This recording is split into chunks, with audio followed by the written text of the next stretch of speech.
আমি পরে খাবো, তোরা খা। বড় মা বলে কেউ খাবারের লোকমা এগিয়ে দিলে ফিরিয়ে দিতে নেই, তাহলে ভাত রাগ করে, তারপর মরে গেলে সেই ভাত ভেমরুল হয়ে হুল ফুটিয়ে দেয়। কথা শেষ করতেই সৃজন তার লোকমা আর একটু বাড়িয়ে দিয়ে বলল, শীতল আপুই কি শুধু তোমাকে ভালোবাসে? আমরাও তো বাসি। খাও না ভাইয়া, একটু খাও।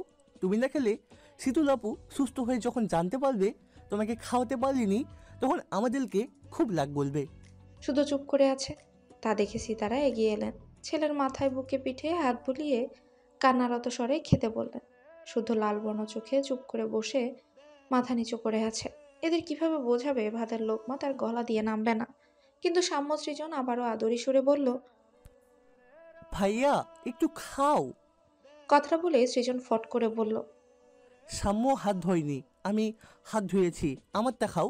কথাটা শুনে সাম্য প্রতিবাদ করে বলল, মিথ্যে বলছি সৃজন, আমিও হাত ধুয়েছি, ভাইয়া আমারটা খাবে। কথাটা বলে সে ছোট ছোট শুদ্ধের গাল ধরে কি যে মিষ্টি করে বলল। ও ভাইয়া খাও। শুদ্ধ আপ্রাণ চেষ্টা করেছে নিজেকে সামলানোর। বড় হয়ে সে কবে কারো সামনে কেঁদেছে মনে পড়ে না, কিন্তু আজ মনে হচ্ছে নিজেকে সামলাতে পারবে না।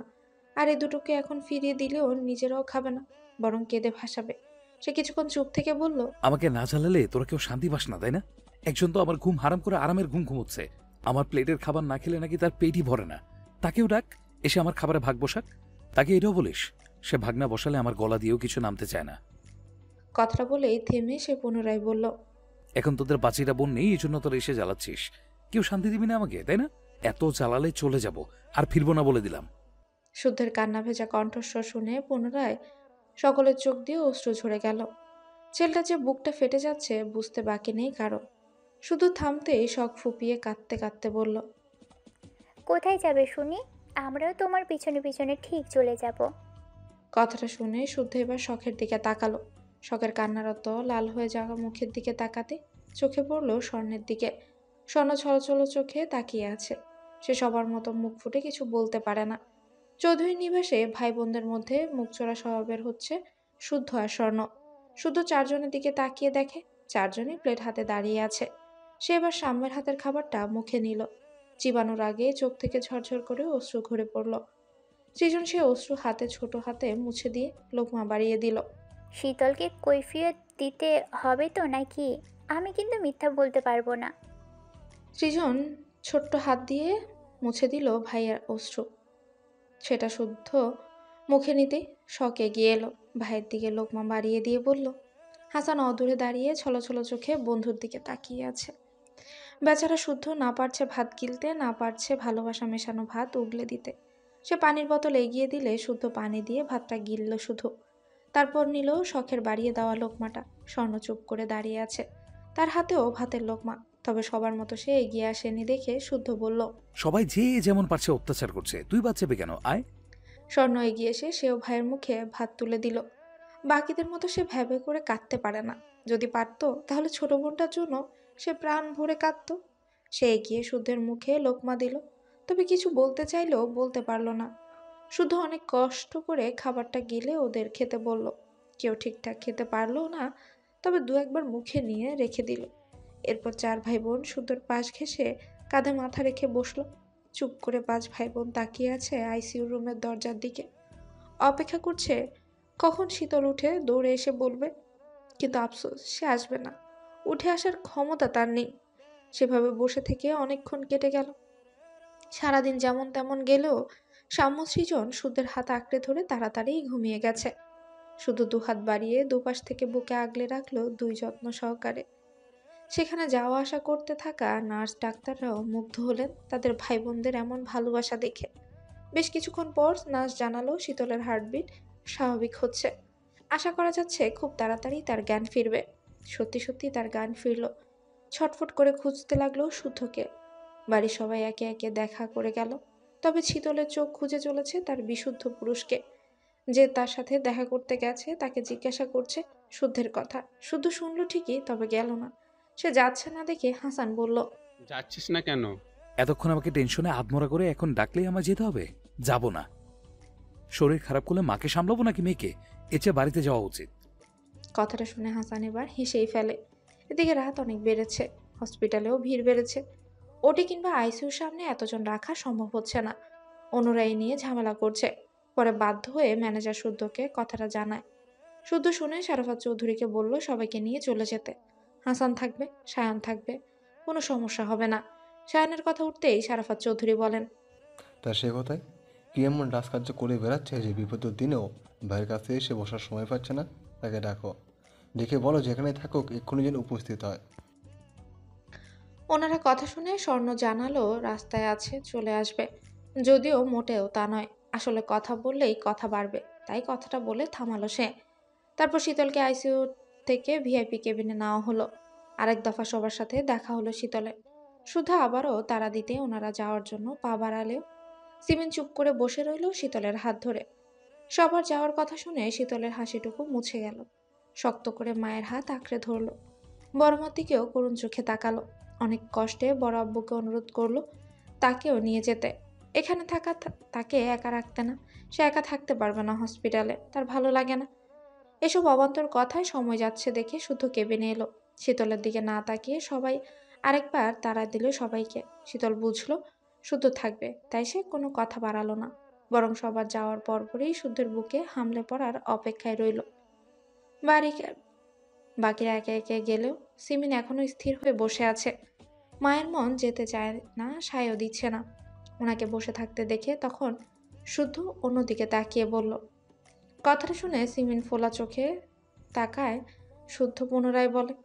সিমিন আর কিছুই বলতে পারল না। আসলে চোখ মুছতে মুছতে সবার সাথে বেরিয়ে গেল। শুদ্ধ একবার শীতলের দিকে তাকিয়ে নিজেও বেরিয়ে গেল। তারপরে নার্স এলো, স্যালাইন বদলে সেই স্যালাইনের ইঞ্জেকশন পুশ করে টুকটাক কথা বলল। শীতল জবাব শুধু শুনেই গেল। কথা বলার মাঝে পূর্বের মেডিসিনের প্রভাবে চোখে আবারও ঘুম নেমে এলো। শারাফাত চৌধুরীদের বাড়ির পাঠিয়ে কেবল কেবিনে প্রবেশ করলো শুদ্ধ। সারাটা দিন সবাইকে চিন্তায় ফেলে আবারও শান্তির ঘুম ঘুমাচ্ছে বেয়াদবটা। তার জন্য কয়েক মিনিট একটু অপেক্ষা করাও গেল না। এ আবার নাকি খুব ভালোবাসে তাকে। মনে মনে এসব ভেবে সে কেবিনের দরজা আটকে এগিয়ে গেল শীতলের দিকে। বসলো শীতলের পাশে। তারপর শীতলের গালে এক হাত রেখে তাকিয়ে রইল এক দৃষ্টিতে। ইস, হাতুড়ে মুখটা শুকিয়ে আছে, চোখের নিচে বিষণ্ণতার ছাপ। সে একটু এগিয়ে যত্ন করে আদর রেখে দিল শীতলের কপালে ঠিক মাঝখানে। ব্যাঙাচি আজ তাকে দুর্বল করে দিয়েছে। এতদিনের গড়া শক্ত খোলসটা নড়বড়ে করে দিয়েছে। সে কপালে কপাল ঠেকাতে বেহায়া অশ্রু ঝরে পড়ল শীতলের বন্ধ চোখের পাতায়। কেঁপে উঠল শীতল, তবে সে চোখ খুলে তাকালো না। অন্য সময় হলে হয়তো খুব লজ্জা পেত, নয়তোবা খুশি এতে লাফিয়ে উঠত। পরিস্থিতি এমন যে মেডিসিনের প্রভাবে এখন চোখ খুলে তাকাতে পারছে না। তার এই নিশ্চুপতা সহ্য হচ্ছে না শুদ্ধের, তাই বিড়বিড় করে বলল। নীরবতাকে অস্ত্র করে আমার ভালো থাকার অধিকারটুকু কেড়ে নিস না ব্যাগাচি। বিশ্বাস কর, আমার পুরো পৃথিবী থমকে গেছে। ফিরে আয়, আগের মতো চঞ্চলতা নিয়ে জেগে ওঠ। ভালোবাসি বলে একবার বুকে লাফিয়ে পর, নিভিয়ে দে উত্তপ্ত আগুনের ন্যায় জ্বলতে থাকা অসহ্যকর যন্ত্রণা। এটুকু বলতেই কেবিনের দরজায় নক পড়তে শুধু থেমে গেল। পেছন ফিরে চোখ মুছে দরজা খুলে দেখলো নার্স দাঁড়িয়ে আছে। সে ভ্রুকুচকে তাকাতে নার্স জানালো তাকে এক্ষুনি ডাক্তারের রুমে ডাকছে, জরুরি কথা বলবেন। শুধু পেছন ফিরে একবার শীতলকে দেখে কেবিনের দরজা চাপিয়ে নার্সকে বলল এখানেই থাকতে, সে না আসা অবধি যেন কোথাও না যায়। না সম্মতি জানাতে শুধু চলে গেল চারতলায়। যে ডাক্তার শীতলকে দেখছে উনি এখন আছেন চারতলায়। সে লিফটে ঢুকে যেতেই খোঁড়াতে খোঁড়াতে ইয়াসির প্রবেশ করলো কেবিনে। শীতলের মুখপানে তাকিয়ে দিকশূন্য হয়ে রাগে হিসিস করতে করতে চেপে ধরলো শীতলের গলা, অন্য হাতে চেপে ধরলো নাক। আচমকাই শ্বাস নিতে না পেরে ছটফট করে উঠল শীতল। চোখ খুলে ইয়াসিরকে দেখে তার চোখের কোণ বেয়ে জল গড়াতে লাগে। তাকে কাঁদতে দেখে ইয়াসিরের হাতটাও থেমে গেল। সে শীতলের মুখটা আগলে ধরে আচমকা সারা মুখে একের পর এক চুমু এঁকে ব্যাকুল সুরে কাঁদতে কাঁদতে বলল। শীতল হতবাক হয়ে তাকিয়ে রইল। কোনো পুরুষ কি এভাবে কাঁদতে পারে? আর কাঁদছেই বা কেন সে? এত অল্প দিনেও কাউকে এতটা ভালোবাসা যায়? বাসা কি সম্ভব? মাফিয়ারা নাকি নির্দয় নিষ্ঠুর, তাদের পাষাণ মনে কি ভালোবাসা জন্মে? তাকে এভাবে তাকাতে দেখে আসির শীতলের কেন না লাগানো হাতটা আলতো করে ধরল। তারপর সে হাতে নিজের কপাল ঠেকিয়ে কান্নারত স্বরে বলল। এই বাবুই, এত পাষাণ কেন তুই? তখন বুক কাঁপলো না গুলির সামনে দাঁড়িয়ে যেতে? এত সাহস কোথায় পেলি? হুম? কেন পাগলের মতো ওই শুদ্ধকে ভালোবাসিস? ও- ওর জন্যে মরতেও দ্বিধা করিস না? কই আমাকে তো কেউ এইভাবে ভালোবাসে না। কেন রে? আমাকে কি ভালোবাসা যায় না? কেন যায় না? আমারও তো এই পৃথিবীতে কেউ নেই। কেউ না। আমার জন্য কেউ গুলির সামনে দাঁড়ায় না। আমাকে বাঁচাতে পাগলের মতো কাঁদে না। ওই ওই শুদ্ধর তো সবাই আছে। মা আছে, বাবা আছে, বাড়ি ভর্তি বাসার ভালোবাসা, সবার ভালোবাসা পাই। সে না খেয়ে থাকলে ভাই বোনেরা কৌশলে খাওয়ায় তাকে। কই আমিও তো সারাদিন ধরে না খেয়ে আছি। কেউ তো ছোট ছোট হাতে আমার মুখের সামনে শুকনো রুটি ধরলো না। কেউ কেঁদে কেঁদে আদরে সুরে বলল না, ভাইয়া খাও। শোন বাবুই, শ্রদ্ধের জন্যে সবাই আছে, সব আছে। একজনের মধ্যে তুই যদি না থাকিস, ওর কিছুই হবে না। বাবুই পাখি আমার, ওকে ভুলে যা।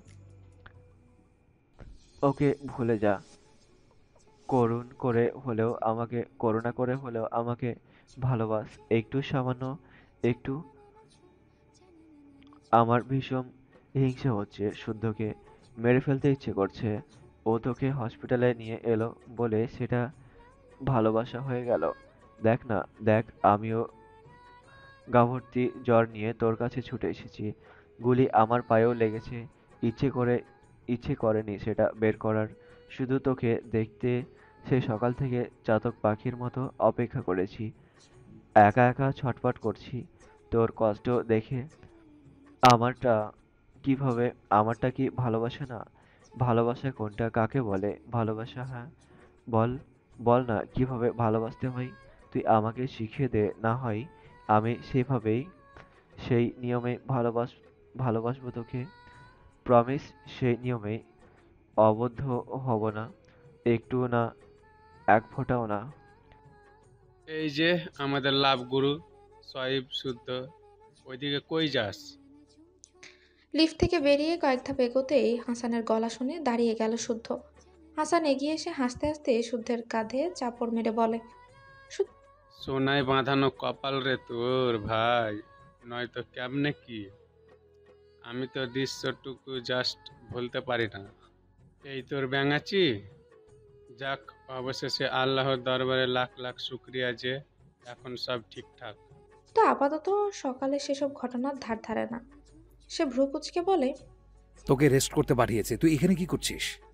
ঘুম আসছে না তাই পায়চারি করছিলাম। আমার কথা রাখ, আগে বল তুই এখানে কেন? তোকে না প্রেম করতে পেস্তি এলাম?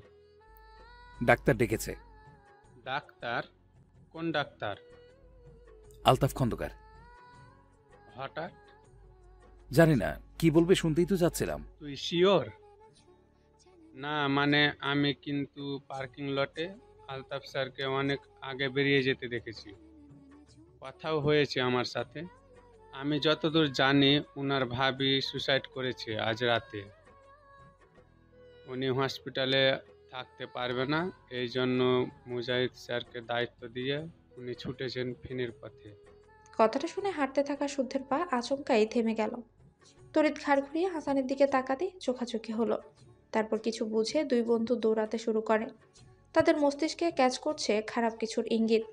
লিফটের আশা না করে সিঁড়ি দিয়ে নামতে লাগলো দ্রুতগতিতে। কেবিনের কাছে এসে দেখে রেখে যাওয়া নার্স আশেপাশে কোথাও নেই। কেবিনের দরজা টানতে গিয়ে দেখে ভেতর থেকে বন্ধ। শীতল তো তখন ঘুমাচ্ছিল, তাহলে কে লক করলো? ভেতর থেকে গোঙানো শব্দ আসছে, পুরুষালী কণ্ঠস্বরও শোনা যাচ্ছে।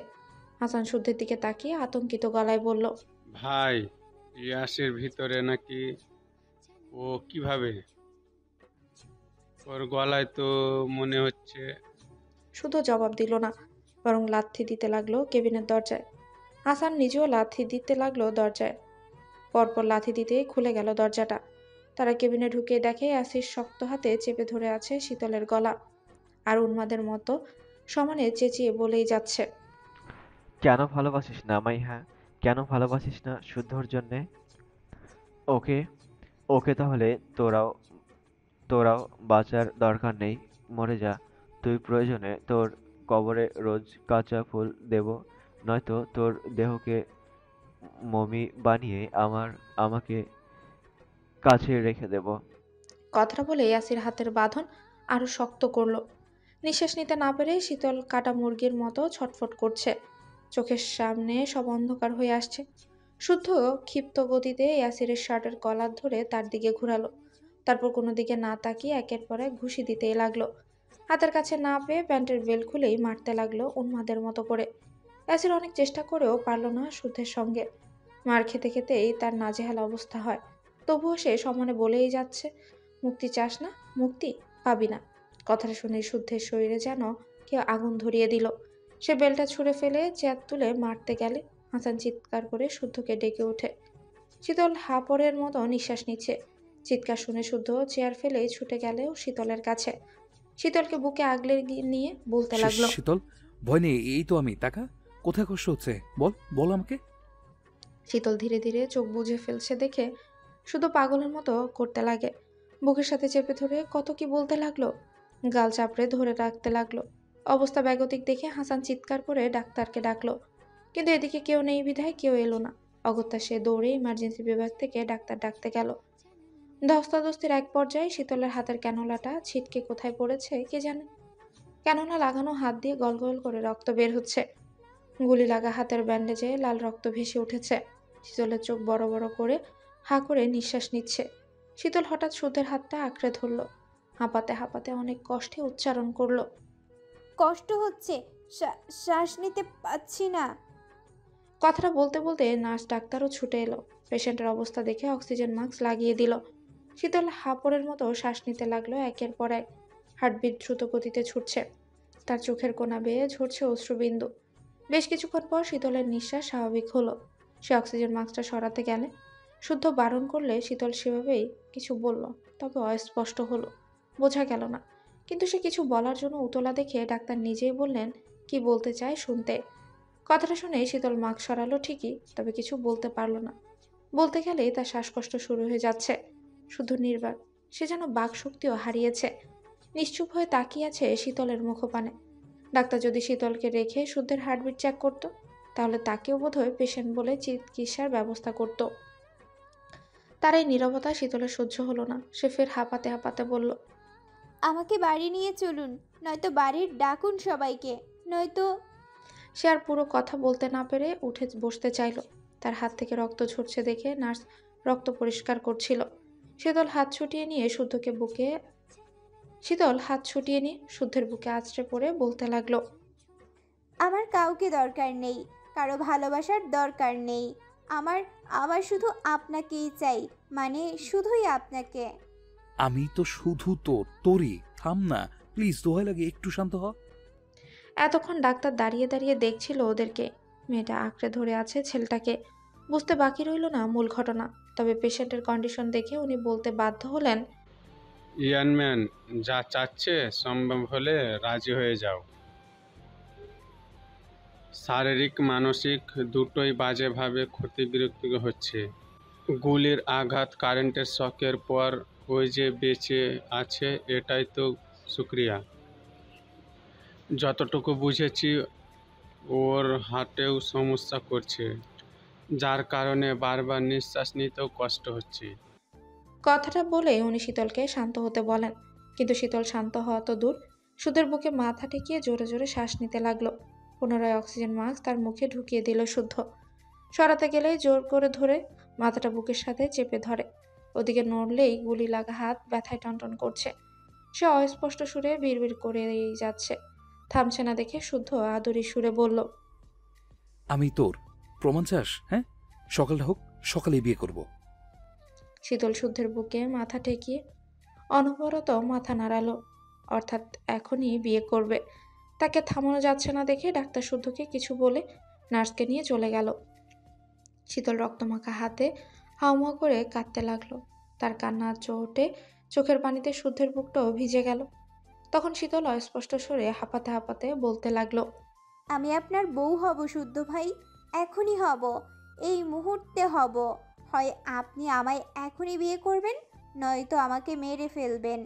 আপনি ছাড়া অন্য কারো অযাচিত স্পর্শ আমার শরীরে এসে লেগেছে। আমি সহ্য করতে পারছি না, আমি মানতে পারছি না। আপনার পবিত্র ছোঁয়ায় হয় আমাকে পবিত্র করুন, নয়তো আজই আমার কবর খোঁড়ার জন্য প্রস্তুত থাকুন। তাকে ব্যাকুল সুরে কাঁদতে দেখে শুদ্ধ কিচ্ছু বলার ভাষা পেল না। তারও চোখ জোড়া ছলছল করে উঠল। অসহায় লাগছে খুব। সে নিজে মেরে শীতলকে কাঁদালে তখন কষ্ট লাগে না, ইচ্ছে করে আরও মারে, বকে ব্যাঙাচিকে কাঁদাতে। কিন্তু সে ব্যতীত কারো আঘাতে যখন শীতল কাঁদে, ইচ্ছে করে পুরো পৃথিবীকে ধ্বংস করে দিতে। সে এতদিন খুব করে চাইতো শীতল ভালোবাসা বুঝুক, সবার সামনে তাকে চাইতে শিখুক। একদিন সে শীতলকে বলেছিল কথাটা। আজ পরিস্থিতি এমন যে শীতল ব্যাকুল হয়ে তাকে চাইছে, তার ব্যাঙাচি তাকে চাইছে। আর কিছু ভাবার সময় নিল না শুদ্ধ। শীতলের মাথাটা বুকে আগলে নিয়ে পকেট থেকে ফোন বের করলো। কয়েকবার ঢোক গিলে নিজেকে সামলালো। প্রথমবার কল রিসিভ হতেই সে বলল, বাবা, বাবা, ঠিক আছো তুমি? হসপিটালে আসতে পারবে? কষ্ট করে হলেও এসো না বাবা, প্লিজ। তোমাকে যে আমার ভীষণ দরকার বাবা। কি হয়েছে শুদ্ধ? গলে এমন লাগছে কেন? শীতল মা ঠিক আছে? এসো বাবা, তাড়াতাড়ি এসো প্লিজ। ফোন কলে শুদ্ধের ভেজা কণ্ঠ শুনে শারাফাত চৌধুরী শোয়া থেকে হুড়মুড় করে উঠে বসে। কাঁচা ঘুম ভাঙায় চোখে ঝাপসা দেখছে। নিজেরও শরীরটা অত ভালো নেই। রাত 11টার দিকেই সপরিবার বাড়ি ফিরেছে। যে যেভাবে ছিল। তাহলে শুদ্ধ কাঁদছে কেন? অকারণে কাঁদার ছেলে তো শুদ্ধ না। বিপদে না পড়লে দুই ছেলের কেউ কখনো এভাবে ডাকে না। শারাফাত চৌধুরী যেভাবে ছিলেন সেভাবে গাড়ির চাবি নিয়ে পা বাড়াতেই ব্যথা পেলেন পায়ে। এত রাতে যাচ্ছে মানে আবারও কি কিছু ঘটেছে? শারাফাত চৌধুরী মানা করলেও কেউই শুনল না।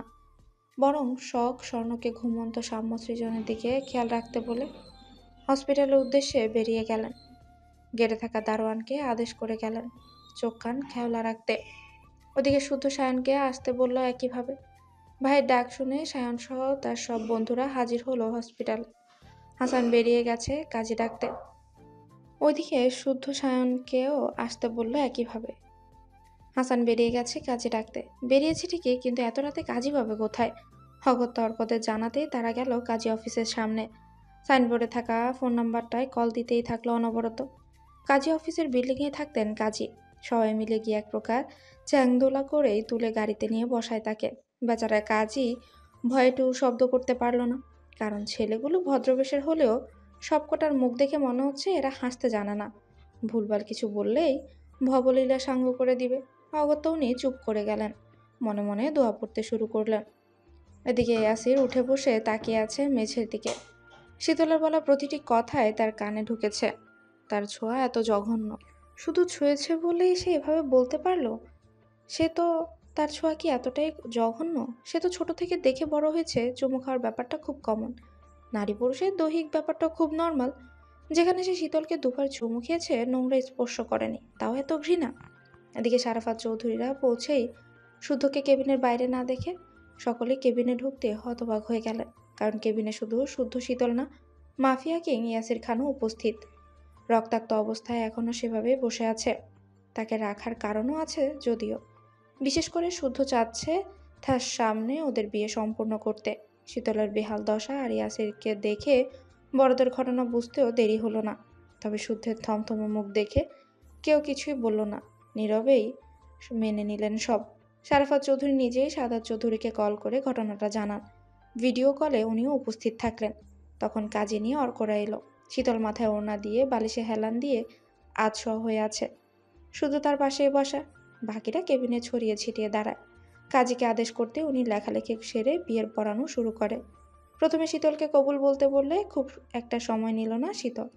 এই কয়েকদিনে হাঁপিয়ে গেছে সে। এবার স্বাভাবিকভাবেই বাঁচতে চায়। শুদ্ধের সহধর্মিনীর পরিচয়ে নিজেকে পরিচিত করতে চায়। তাছাড়া সে বুঝে গেছে বিয়ে ছাড়া ইয়াসির সহজে তার পেছন ছাড়বে না, তাদেরকে ভালো থাকতেও দিবে না। মনে মনে কথাটা ভেবেই সে মনকে শান্ত করে অঝরে কাঁদতে কাঁদতে শুদ্ধের নামে কবুল পড়ল। শুদ্ধকে কবুল বলতে বলে ইয়াসিরও ফুঁসে উঠে দাঁড়িয়ে হাতের কাছে থাকা ফ্লাওয়ার ভাসটা ছুঁড়ে মারল শুদ্ধের দিকে। সেটা গিয়ে নিখুঁতভাবে লাগলো শুদ্ধর কপালে। সঙ্গে সঙ্গে শুদ্ধের ভ্রু কেটে রক্ত গড়াতে লাগলো।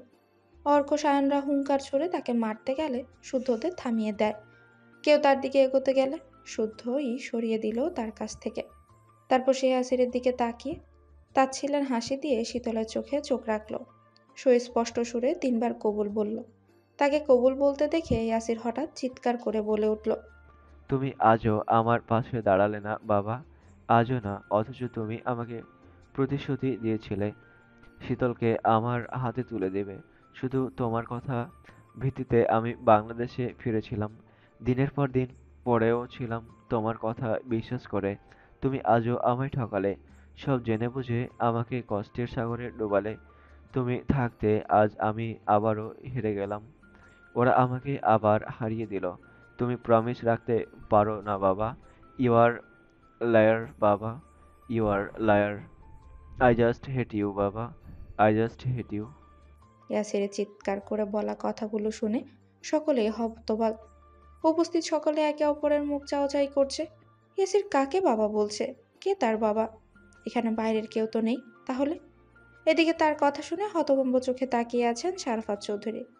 আপাতত বাখারা তিনি নিজেও। তুমি আজও আমার পাশে দাঁড়ালে না বাবা, আজও না। অথচ তুমি আমাকে প্রতিশ্রুতি দিয়েছিলে। ইয়াসিরের চিৎকার করে বলা কথাগুলো শুনে সকলেই হতবাক।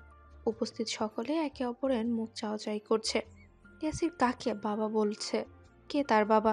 এখানে বাইরের কেউ তো নেই তাহলে? এদিকে তার কথা শুনে হতভম্ব চোখে তাকিয়ে আছেন শারাফাত চৌধুরী। আপাতত বাকহারা তিনি। ওনাকে এভাবে তাকাতে দেখে ইয়াসির পুনরায় ডাকলো। পুনরায় নিজের রক্তকে জিতিয়ে দিলে। একবার কি আমাকে জিতাতে পারতে না? চৌধুরীদের রক্ত নয় বলে এত। আমার মম বেঁচে থাকলে। কথাটা শুনেই শারাফাত চৌধুরী চোখ বন্ধ করে নেয়। এই ডাকটা শোনার জন্য একটা সময় অনেক অপেক্ষা করতেন। কতবার ছেলেটাকে কাছে ডেকেছেন বাবা ডাক শোনার জন্য, একটু আদর করার জন্য, কিন্তু এই ছেলে ওনাকে দেখতেই পারত না। ওনার উপস্থিতি সে সহ্য করতে পারত না। যদিও এর বিশেষ কারণ রয়েছে। এলিয়ানা মানে ইয়াসিরের আপন মায়ের সঙ্গে একদা এক সময় সম্পর্কে জড়িয়েছিলেন তিনি। তখন তিনি সবেই নিজের ব্যবসা দাঁড় করিয়েছেন। কাজের সূত্রে নানান দেশে যেতে হতো।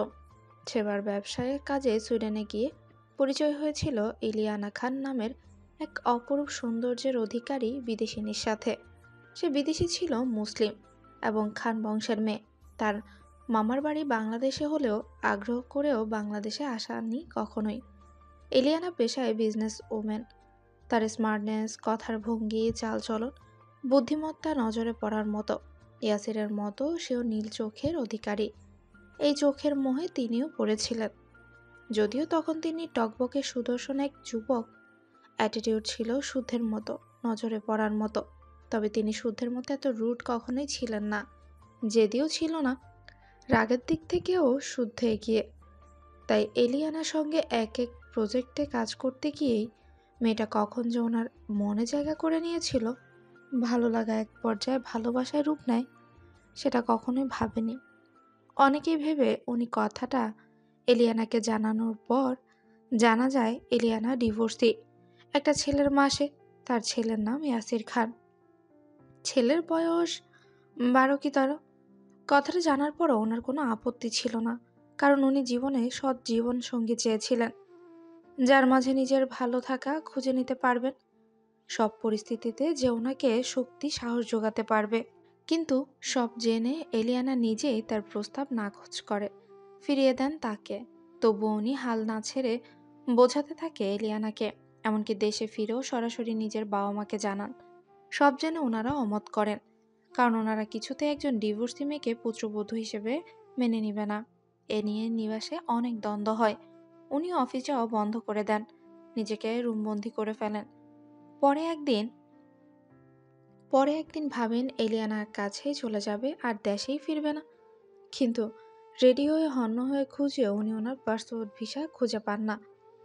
পাসপোর্ট ওনার মা লুকিয়ে রাখায় উনি দেশের বাইরেও যেতে পারছিলেন না। তবে এলিয়ানার সঙ্গে ওনার যোগাযোগ হতো, মাঝে মাঝে একটু একটু কথা হতো।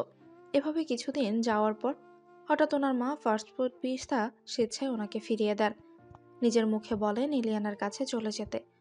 কথাটা শুনে উনি এক আকাশ সমান খুশি বুকে নিয়ে এলিয়ানার কাছে সুইডেনে যান। তবে যে এলিয়ানাকে লাস্টবার দেখেছিলেন, সেই এলিয়ানা যেন কোথায় হারিয়ে গেছে। যে চোখের সামনে আছে সে ছিল ক্যান্সারের পেশেন্ট মাত্র, যার জীবনায়ু তখন নিভু নিভু পর্যায়ে। দেহের অবস্থাও ছিল বড়ই নাজুক। সেদিন উনি এলিয়ানার হাত ধরে ছোট্ট বাচ্চাদের মতো হাউমাউ করে কেঁদেছিলেন, আর এলিয়ানা ছলছল চোখে তাকিয়ে হেসেছে। কেন যে হেসেছে কে জানে। হবে হয়তো তাকে ফাঁকি দিয়ে চলে যাওয়ার ধান্দা সফল হচ্ছে দেখে। সেদিন এলিয়ানার অবস্থা দেখে বুঝেছিলেন ওনাদের যোগাযোগ হলেও এলিয়ানা কখনোই ভিডিও কলে কথা বলতো না। উনি জোর করলে বলতো দেখতে নাকি কষ্ট বাড়বে, বেঁচে থাকা কষ্টসাধ্য হয়ে যাবে। কথাটা শুনে উনিও কিছু বলতেন না, শুধু ছুটে যাওয়ার জন্য দিন গুনত। এলেনও ঠিকই, তবে স্বপ্নগুলো তখন মলিন। তবে যাওয়ার পর উনি এলিয়ানার সঙ্গেই থাকতেন, কারণ এলিয়ানা চেয়েছিল ওনার শেষ মুহূর্তে যেন উনি পাশে থাকেন। কিন্তু এটাই ইয়াসির পছন্দ করতো না। সে ওনাকে দেখতেই পারতো না। দেখতে না পারার কারণ এলিয়ানার মা কেন যেন ওনার নামে ইয়াসিরকে ভুলভাল বোঝাতো। সেসব শুনেই ইয়াসির প্রচণ্ড রেগে থাকতো। সুযোগ পেলে ওনাকে এটা ওটা দিয়ে আঘাতও করতো। তবুও উনি কিছু মনে করতো না, বরং তাকে আদর করে কাছে ডাকতো। এভাবে দিন যেতে যেতে এলিয়ানার অবস্থাও খারাপ হয়ে যায়। হসপিটালে অ্যাডমিট করলে ডাক্তাররা হাল ছেড়ে দেন। মারা যাওয়ার আগের দিন রাতে এলিয়ানা হঠাৎ আবদার করলো ওনাকে বিয়ে করতে। উনিও রাজি হয়ে যায়। রোগী প্রিয় কথা রাখতে বিয়েটাও হলো ওনাদের। সেদিন এলিয়ানা ইয়াসিরকে কাছে ডেকে খুব করে বোঝালো যে আজ থেকে শারাফাত তোমার বাবা। মাইসান, আমার জান বাচ্চা, আমি মারা গেলে বাবা তোমাকে ভালোবাসবে, বুকে আগলে রাখবে। তুমি বাবাকে কখনো কষ্ট দিও না। যদি কখনো দেখো তোমার জন্য তোমার বাবা কষ্ট পাচ্ছে, তাহলে বাবার কষ্ট কমানোর চেষ্টা করবে। নিজে কষ্ট পেলেও তা বুঝতে দেবে না। বাবার সুখের সংসারে কাটা হবে না। কথাটা বলার পর সেদিন ইয়াসির বলেছিল ওনাকে আমি বাবা মানি না মৌ। বাবারা হয় সেলফিশ। আমার এক বাবা আমাকে ছুঁড়ে ফেলেছে, সমাজের চোখে তোমাকে ডিভোর্সি বানিয়েছে। হয়তো আমার জন্য তুমি বিয়েটা করলে যাতে আমি অভিভাবক পাই, কিন্তু আমার মনে হচ্ছে উনিও একদিন আমার কষ্টের কারণ হবে। উনিও একদিন আমাকে হার্ট করবে। আমি ততদিন ওনাকে বাবা রাখবো না, সেদিন আমার কথা মিলে যাবে। আমি সত্যি সত্যি হার্ট হব, সেদিন ওনাকে বাবা বলে ডাকবো। তুমি থাকো বা না থাকো, ওই মানুষটাকে কথাটা মিলিয়ে নিতে বলো। ছেলের কথা শুনে রুগী এলিনা সেদিন শারাফাতের হাতে ধরে অসহায় সুরে কেঁদেছিল। ইয়াসিরকে দেখে রাখার জন্য অনুরোধ করেছিল। বিয়ে করে নতুন সংসার করার জন্য অনুমতি দিয়েছিল। এরপর সপ্তাহখানিক পর উনি মারা যান। ওনার হাত আঁকড়ে ধরে শেষ নিঃশ্বাস ত্যাগ করে এলিয়ানা। ইয়াসির প্রাণহীন চোখে দেখতে থাকে মায়ের শেষ যাত্রা। এরপর এলিয়ানা মারা যাওয়ার পর শারাফাত চৌধুরী ইয়াসিরকে দেশে আনতে চায়। নিজের ছেলের কাছে নিজের শিক্ষায় বড় করতে চেয়েছিলেন, কিন্তু এলিয়ানার মা আসতে দেয়নি। কোনোভাবেই রাজি করানো সম্ভব হয়নি। বরং উনি ইয়াসিরকে উস্কে দিয়েছিল যাতে উনি কোনো যোগাযোগ রাখার চেষ্টা না করে। মায়ের সাথে সম্পর্ক ছিল, মা নেই, সম্পর্কও শেষ। এরপর বাধ্য হয়ে উনি একাই দেশে ফিরে আসেন। কিন্তু ইয়াসিরকে বোঝায় যাতে যোগাযোগটা রাখে, কিন্তু সে তো তা করেনি। ইচ্ছে করে যোগাযোগটা বন্ধ করে দেয়।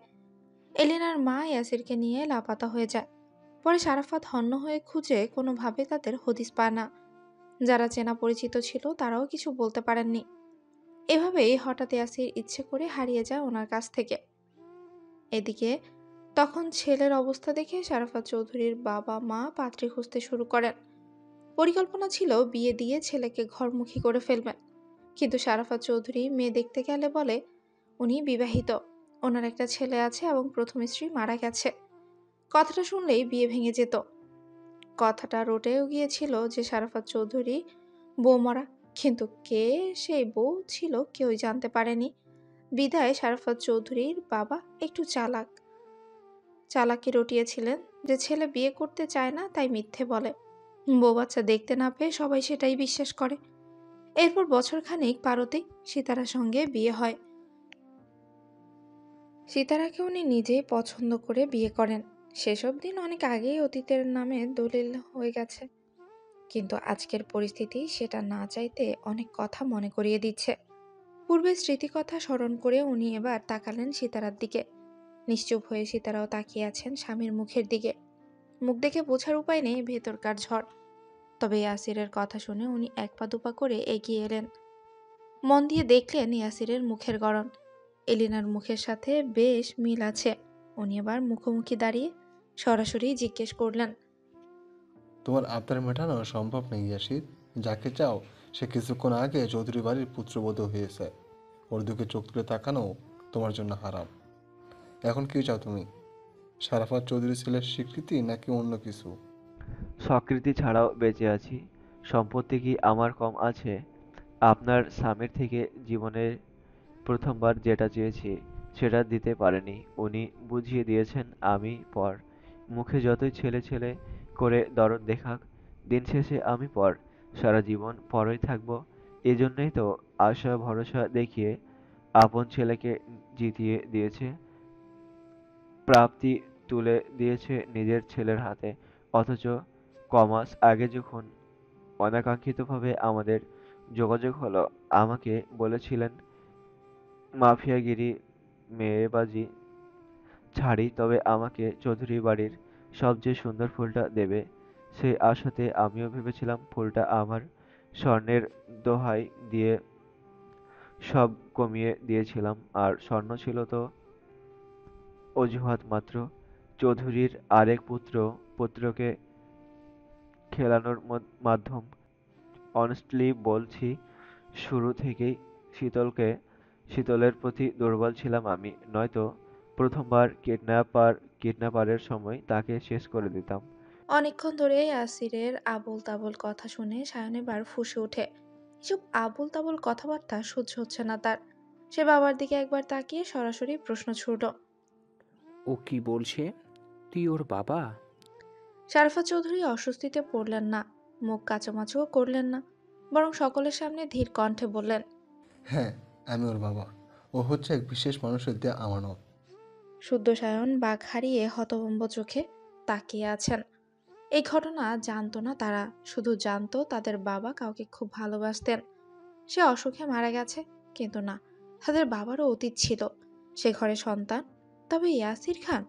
শুধু নির্বাক থাকলেও কেন যেন সায়ন সেটা মানতে পারল না। সে চেঁচিয়ে উঠে বলল, মশকরা মারাও আমাদের সাথে? এত বছর পর আরেকটা ছেলে উদয় হলো কোথা থেকে? মানে বুড়ো বয়সে ভীমরতি? আর করলেই আমরা মানব কেন?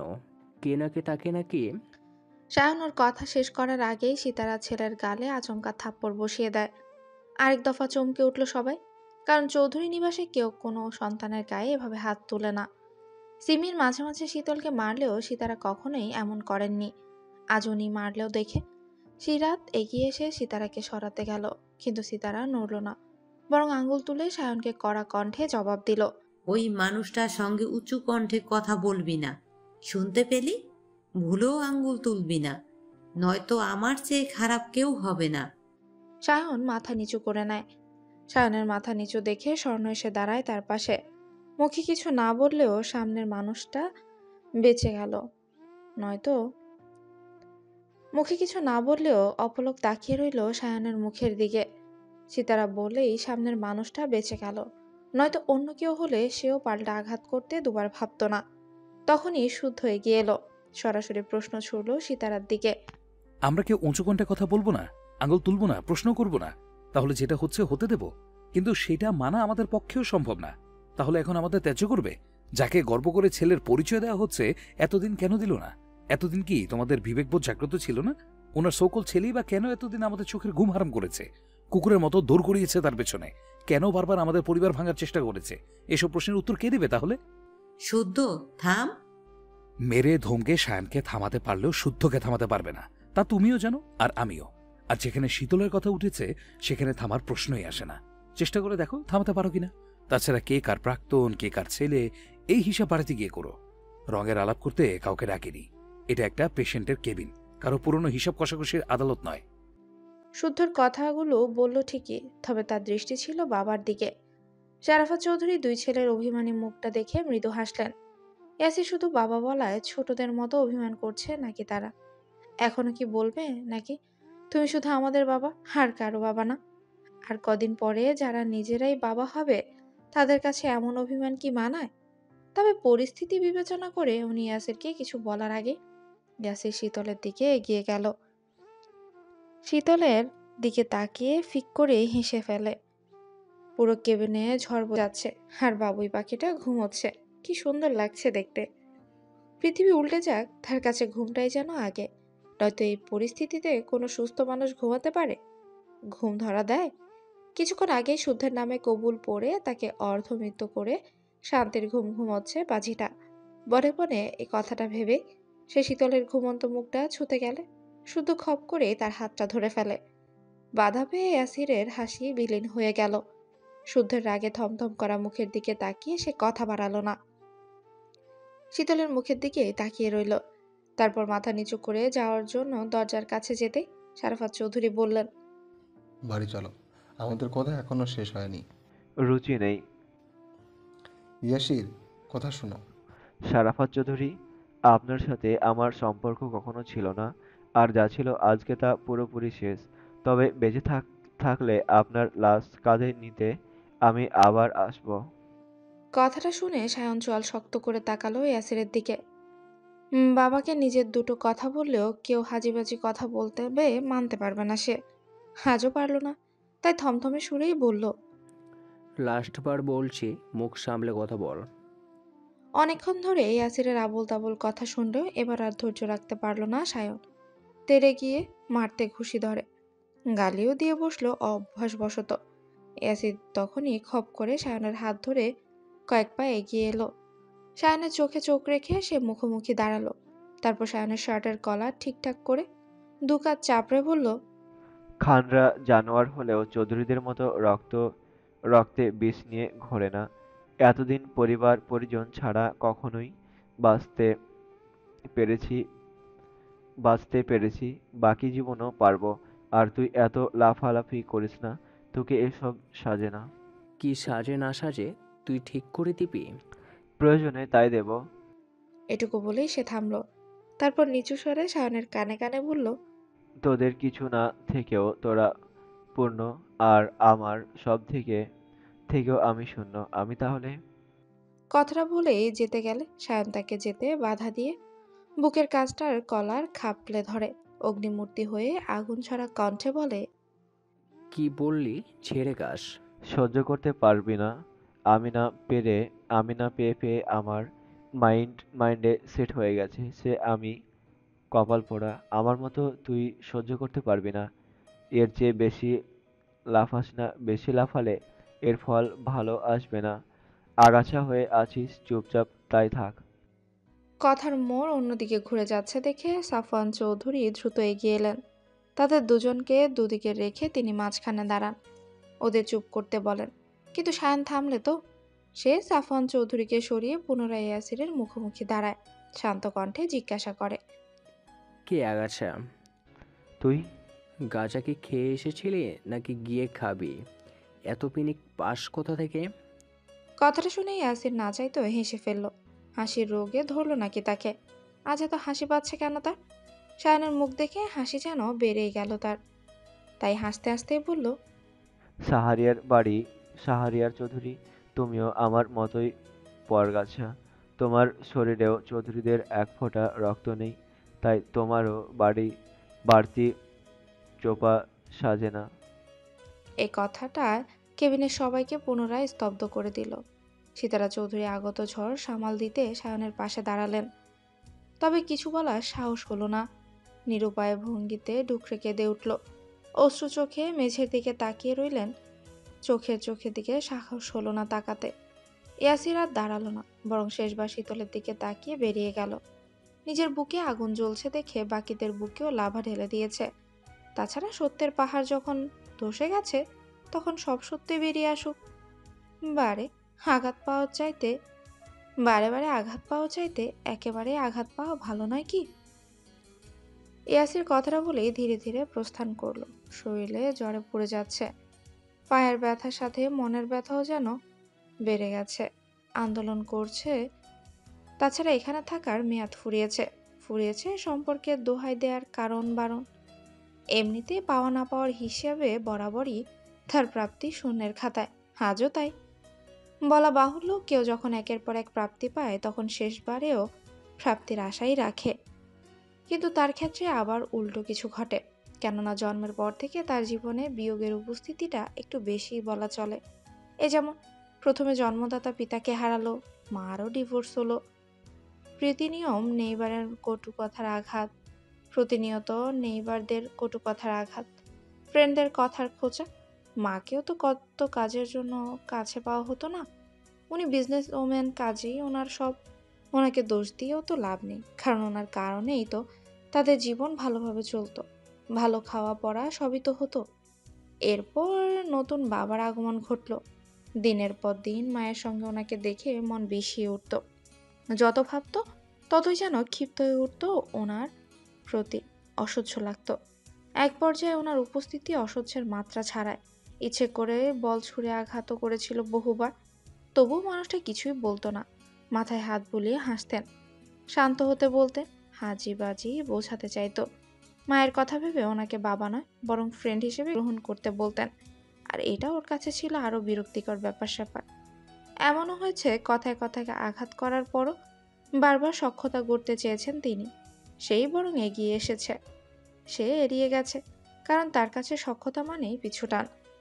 ওসব পিছুটানের মায়া রাখতে চাইলে সায়নের আগে ওর ঠাঁই হতো চৌধুরী নিবাসে। শারাফাত চৌধুরীর বড় পুত্র হিসেবে বড় হতো। চৌধুরীদের রক্ত না হয়েও বড় হতো তাদের শিক্ষায়। আপন রক্তের দেয়া শেষ পদবিও বদলে যেত এক নিমিষে। ইয়াসির খান থেকে হয়ে যেত ইয়াসির চৌধুরী। চৌধুরীদের নাম আবার স দিয়ে হয়, হয়তো তার নামটাও স দিয়েই রাখা হতো। ইয়াসিরের নাম মুছে যেত জীবন থেকে, অথচ তার মা ইয়াসির নামটা শখ করেই নাকি রেখেছিল। ইয়াসির নামের অর্থ সৌভাগ্যবান। এলিয়ানা চেয়েছিল ওনার একমাত্র ছেলে সৌভাগ্যবান পুরুষ হোক, ভালোবাসায় ভালো থাকুক, কিন্তু দুর্ভাগ্যবশত ওর জীবনে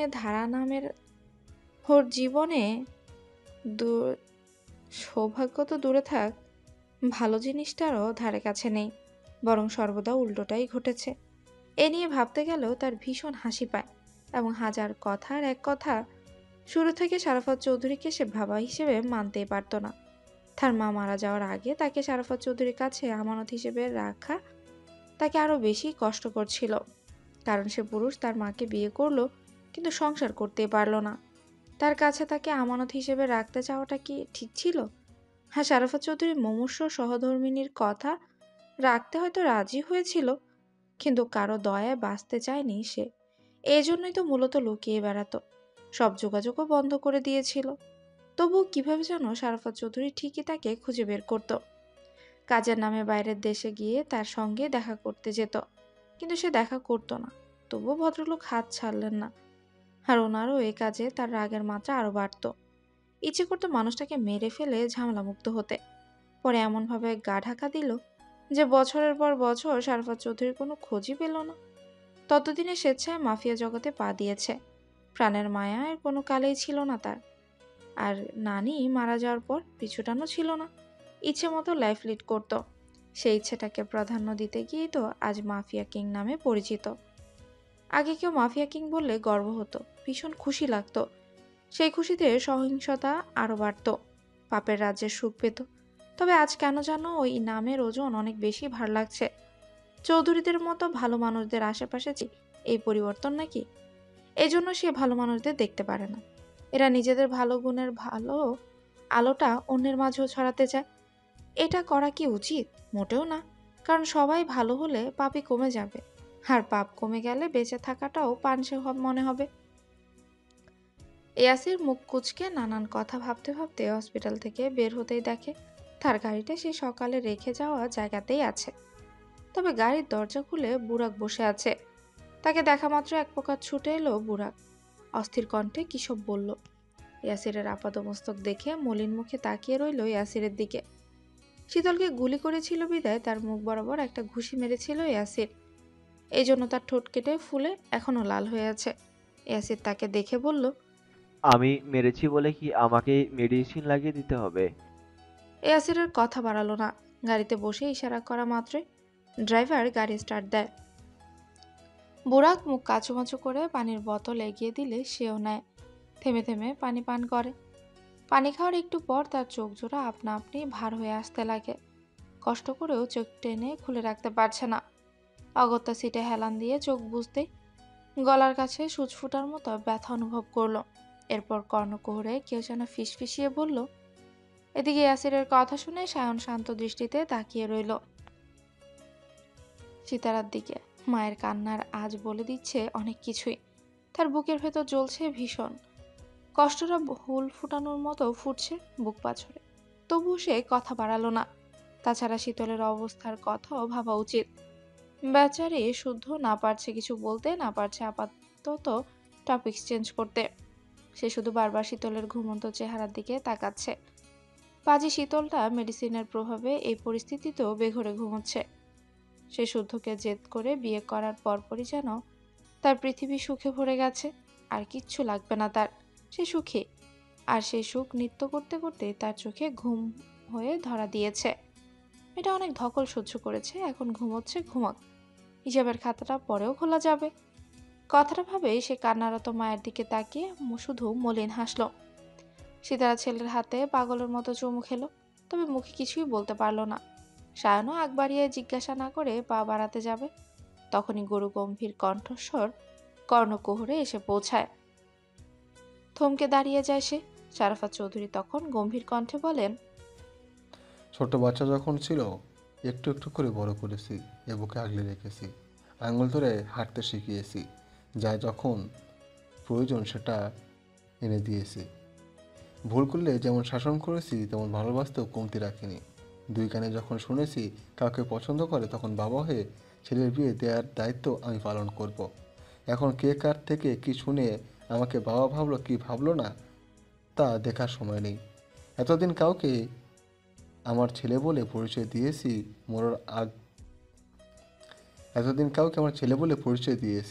মরার আগ অবধি সে পরিচয় বহন করতে হবে তাকে।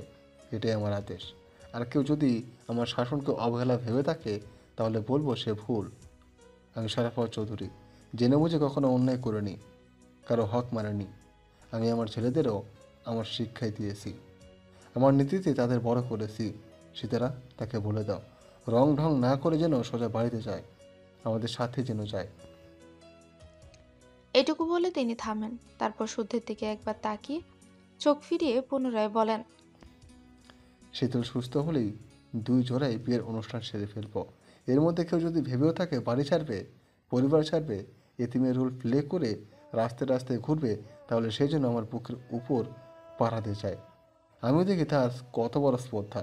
আমার আদেশ অমান্য করার সাহস আদৌ তার বুকে জন্মেছে কিনা। মেডিসিনের ইফেক্টে তো শীতল ঘুমাচ্ছে, বাকিটা শুদ্ধি সামলাতে পারবে। গাড়িতে ওয়েট করছি, এসে তোমরা।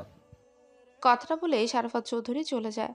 সায়ন তখন সীতারা চৌধুরীর দিকে ছলছল চোখে তাকিয়ে কম্পিত কণ্ঠে বলে, শুনলে তোমার স্বামীর কথা?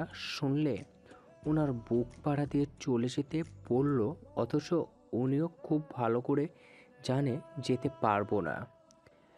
নিজেই বাড়ি থেকে বের করে দিল, আবার নিজেই রাখছে। যাব না আমি। আমার কি আত্মসম্মান বোধ নেই নাকি? কথাটা বলতে দেরি, কিন্তু দরজার কাছ থেকে শারাফত চৌধুরী বলতে দেরি হলো না। কেউ বাবা হোক, ওর মতোই লাফাঙ্গা ছেলে তারা হোক, তখন বাবার আসনে দাঁড়ালে বুঝবে বাবাদের যন্ত্রণা। দেরি হচ্ছে, এবার আসা হোক। বাকিরা তাদের কথা শুনে চোখ ভর্তি জল নিয়েও হাসছে। এই ঘটনা নতুন নয়। তারা বাবা ছেলে এভাবেই ঝগড়া করে, তাদের ঝগড়ার ধরনই এমন। আশ্চর্যের ব্যাপার হচ্ছে, সবাই ভেবেছিল সায়ন হয়তো ভেঙে পড়বে, খুব কষ্ট পেয়ে পাগলের মতো আচরণ করবে, কিন্তু সেসবের কিছুই হলো না। বরং শারাফত চৌধুরীর সাথে তালে তাল মিলিয়ে ধরা গলায় বলল, পরে যাব। আমি এক্ষুনি যেতে বলেছি। এবার সায়নও জেদ দেখিয়ে অন্যদিকে মুখ ঘুরিয়ে জবাব দিল, যাব না মানে যাবই না। কেন আমাকে বাড়ি থেকে বের হয়ে যাওয়ার কথা বলা হয়েছিল? বললে যেতে হবে কেন? আমি কি ছোট আছি নাকি যে ভুল করলেই বের করে দিতে হবে? কেউ কি জানে না আমি বাড়া ছাড়া থাকতে পারি না? কারো মনে রাখা উচিত ছিল আমি এখন বড় হয়েছি, আমারও আত্মসম্মান বোধ জাগ্রত হয়েছে। যে ছেলে বাপের কাছে শার্ট প্যান্ট ধার চাইতে আসে, সেই ছেলেকে বড় লাগে কোন দিক দিয়ে? সে কি ভুলে গেছে মাসখানেক আগেও ধরে বেঁধে চুলদারি কাটিয়ে এনেছি? নাকি এ কথা ভুলে গেছে দামড়া ছেলে হয়েও জ্বরে কাতরা ছিল দেখে কোলে করে হসপিটালে নিয়েছি? ভাত খেয়ে যে পড়তে হাত মুছে চোরের মতো উঁকি মারে, তাকেও এখন বড় হয়েছে বলে মান্য করতে হবে? হ্যাঁ, খুব বড় হয়েছে, এই জন্যই তো আমায় এখনও এটা ওটা নিয়ে গালমন্দ করা লাগে। কথাটা শুনে সায়ন মুখ ভোঁতা করে তাকিয়ে রইল দরজার দিকে। সবার সামনে এ কথা বলা কি উচিত হলো? এরপর আর কিচ্ছু বলল না সায়ন। সিতারার কাজ জড়িয়ে গম্ভীর মুখে বেরিয়ে এলো কেবিন থেকে। তাকে আসতে দেখে শারাফাত চৌধুরী গটগট করে হেঁটে গেলেন পার্কিং লটে। বাকিরাও শুদ্ধের থেকে বিদায় নিয়ে গাড়িতে গিয়ে বসলো। স্বর্ণকে এখানে দেখে শারাফাত চৌধুরী ভ্রু কুচকালে কিচ্ছু বললেন না, নয়তো পাগল আবারও খেপতে পারে। ওনারা গেলে শুদ্ধকে একটু বিশ্রাম নিতে বলে অর্করাও কাজীকে পৌঁছে দেওয়ার নাম করে বেরিয়ে এলো। হঠাৎ দ্রুত পায়ে সায়ন পুনরায় কেবিনে ঢুকলো। শুধু তখনও দরজার দিকেই তাকিয়েছিল।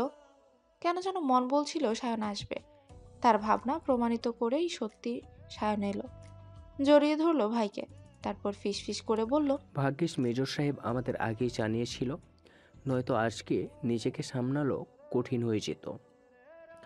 মানুষ বলে শত্রু খারাপ, আসলে শত্রুরা না থাকলে কঠিন শর্ত সহজে জানা যায় না। তাছাড়া জানা সত্য তিতা হলেও গ্রহণ করতে কষ্ট কমই লাগে। আমি ঠিক আছি ভাই, এবার রেস্ট করো। বোন দিয়েছে, যত্নের কমতি যেন না হয়। কথাটা বলে সায়ন শুদ্ধকে ছাড়তে গেলে শুদ্ধ শক্ত করে জড়িয়ে ধরলো ভাইকে। কিছুক্ষণ কেউ কোনো কথা বলল না, তবে দুজনেরই ছলছল চোখ। এই কঠিন সত্যি শুদ্ধ সায়ন জেনেছিল 3 থেকে 4 বছর আগে। সেদিন তাদের সঙ্গে ছিলেন শাহাদাত চৌধুরী। ছুটিতে এসে শুদ্ধ সায়নকে নিয়ে বেরিয়েছিলেন একটা কাজে। সেদিন হঠাৎ পরিচিত এক মানুষের সাথে দেখা হয়েছিল। সেই ব্যক্তিকে দেখা মাত্রই শাহাদাত চৌধুরী এড়িয়ে যেতে গেলে ওই মানুষটাই ওনার পথ আটকে দাঁড়ান। হলুদ দাঁত বের করে হাসতে হাসতে সায়নকে দেখে ফেলে বলেন, শারাফাত ভাইয়ের পালক ছিল না এটা? সীতারা ভাবিরই তো আপন ভাইয়ের ছেলে ছিল বোধ হয়। সম্পর্কে ভাবি তো হচ্ছে এর আপন ফুপি। এর ভরণ পোষণের দায়িত্ব নেওয়ার শর্তে বিয়ে করেছিল সীতারা ভাবি। ছেলে কিন্তু এর আপন বাপের মুখের আদল পেয়েছে। এর বাপও ভালো মানুষ ছিল, ওরা ছিল শিকদার বংশের। ব্যাস। এই কথাটা ছিল তিক্ত কথা। এই একটা কথাই ছিল তিক্ত কথা, জানার সূত্রপাত। হঠাৎ নিজের পরিচয় নিয়ে যখন এমন একটা কথা শুনেছিল, তখনই সায়ন যেন উন্মাদ কোনো পাগল। শাহাদাত চৌধুরী সেদিন অনেক কষ্টেই সায়নকে সামলেছিলেন। উনি কান্নারত সায়নের হাত ধরে নিজেও অঝরে কাঁদতে কাঁদতে ওয়াদা করেছিলেন সায়ন এই কথা জানে কখনো যেন কারো কাছেই প্রকাশ না করে। যদি করে সবচেয়ে কষ্ট পাবে সিতারা চৌধুরী। এবং এও বলেন সিতারা চৌধুরী সায়নের আপন না, তবে আপন ফুপি। আর ফুপি হয়েও তিনি মায়ের কাজ করছে। জন্ম না দিয়েও নিজের সন্তানের মতো করে ভাইয়ের আমানত বুকে আগলে রেখে বড় করেছেন। সায়ন শারাফাত চোনা হলেও সিতারার মায়ের বংশের ছেলে সায়ন। সিতারার বংশের রক্ত সায়নের গায়ে। সে এতিম নয়, কুড়িয়ে আনা পালক সন্তানও নয়। সে শুদ্ধের ভাই, সত্যিই ভাই। ধরতে গেলে মামাতো ভাই, কিন্তু তাদের সম্পর্ক এমন যে মামাতো বলে কিছু ধার ধারে না ওরা। তাদের একটাই কথা, সায়ন শুদ্ধ শখ, এরা সিতারা 3 ছেলে মেয়ে। শুদ্ধ শখের বড় ভাই সায়ন, আর এটাই হচ্ছে সায়নের একমাত্র পরিচয়। আজ আবারও সেসব ঘেটে কষ্ট লাগলেও সায়ন মেনে নিয়েছে হাসি মুখে, কারণ এতিম নয়, তার ফুপি মা হচ্ছে তার মা। শুদ্ধের নীরবতা বুঝে সায়ন মুচকে হাসলো। তখন শুদ্ধ বলল, আগেও বলেছি, আজও বলছি, তুমি আমার ভাই। কার রক্ত কোন বংশ সেসব বাদ। সায়নও হাসলো। তারপর শুদ্ধকে ছেড়ে চটাস করে শুদ্ধর গালে চুমু দিতে শুদ্ধ নাক মুখ কুচকে নিল। তা দেখে সায়ন হো হো করে হাসতে লাগলো। শুদ্ধ এটা মোটেও পছন্দ না। তা দেখে সায়ন আরো বেশি করে এই করে, একটু রাগিয়ে দেয়। তবে আজ শুদ্ধ রাগ দেখালো না, মৃদু হাসলো। এরপর বলল, বাড়ি গিয়ে তোমাদের দুজনের অভিমানও গুঁড়ো গুঁড়ো করবে। বিপদ এসেছিল, কেটেও গেছে আলহামদুলিল্লাহ। রুবাবু হাসি মুখে ফিরবে ইনশাল্লাহ। এখন যাও, সবাই ওয়েট করছে। কথাটা শুনে সায়ন হঠাৎ শুদ্ধকে পাশের বেডের দিকে ইশারা করে ভ্রু নাচিয়ে বলে, একসাথে করে দিব নাকি? কিছুটা সুবিধা হতে পারে। দিব নাকি আবার কি কথা, ধর। ভাইয়ের কথা শুনে সায়ন পুনরায় ফিক করে হেসে দেয়। এরপর দুই ভাই মিলে দুটো বেড টেনে একসাথে করে। এরপর সায়ন মিটিমিটি হাসতে হাসতে বেরিয়ে যায়।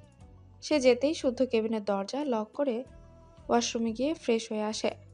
হাত মুখ মুছে শীতলের স্যালাইন এই হাত ওই হাত চেক করে সব ঠিকঠাক দেখে একটু উকি ঝুঁকি দিয়ে শীতলের সারা মুখে চুমুইকে বিড়বিড় করে বলে, শুদ্ধ ভাই, আমি আপনার বউ হব বলে হেদিয়ে মরছিল। বিয়ে করলো, বউ হলো। তারপর ঘুমিয়েও গেল।